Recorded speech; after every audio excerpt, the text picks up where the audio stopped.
And now for more on Tokyo's economy, I'm now joined by Michael Czinkota. He's the professor at Georgetown University's McDonough School of Business. Thanks for coming in.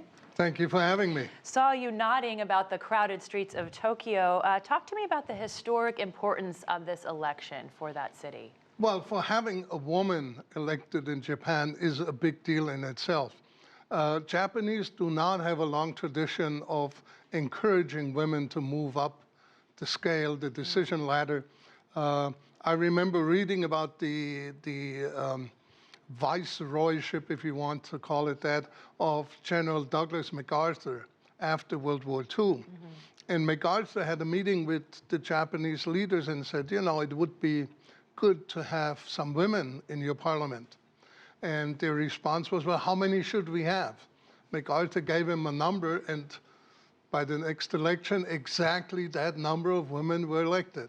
When MacArthur left, women again totally declined. So this is a big, big deal. It's more than just here's a lady who does things, especially also with her background, because she's not a shy rose or anything like that. She has actually decided, decided to run for governor against the recommendation of the Liberal Democratic Party. She asked them for support. They said that she'd have to wait, and it was someone else's turn, and she said she'll just go for it, and here she is. Now, one of the things she promised on the campaign trail was to increase access to daycare and parental leave. And of course, this fits in with some of the other policies that the federal government is trying to do in Japan, getting more women into the workforce. Do you think that she will be able to speed that process? Because we know, according to Goldman Sachs, they could really increase the economic output significantly, as much as 15%, according to one study, by getting more women into the workforce. Well, it's actually a very complex situation because Japan seriously has to worry about its workforce. They have an aging problem, they have a non-immigrant problem, and they have a population shrinkage problem. And if they don't want to be exposed to a decrease of 20 to 30% in terms of population, they better find a way of handling this. And of course, having women in the workforce is an ideal situation, ideal solution.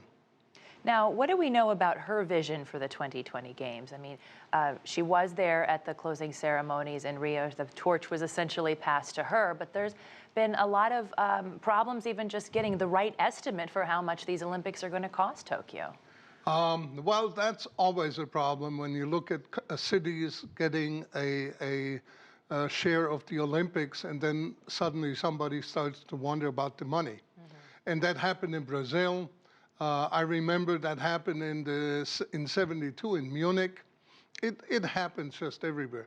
But I think given her track record and given her not just domestic but also international positioning through environmental minister and so on, she will do her best to make Tokyo and herself look good. And I have quite some confidence in her being able to do that. Now, talk to me about what we're hearing from Tokyo's business leaders. This is a person who was a former defense chief, among other jobs, as well as a TV anchor. So does she have what the business community wants to see to help them? Well, first of all, she's there. She has the job, which is the most important step. But she has very clearly identified ideas. I can't comment on what her thinking is on the Olympics, because that is just occurring, or has just occurred. But I am quite confident that she is a woman who knows where she's headed and wants to do things right. And keep in mind, Japan is a very context-heavy society. Everything matters. And right now, we just had some earthquakes. We had, much more importantly, the Tenno, the emperor, announcing that there might be an opportunity for him to resign, which is about as Japanese as it gets. And these are all totally new eras. And I think she can write that and will write that yes, and she is a new era too.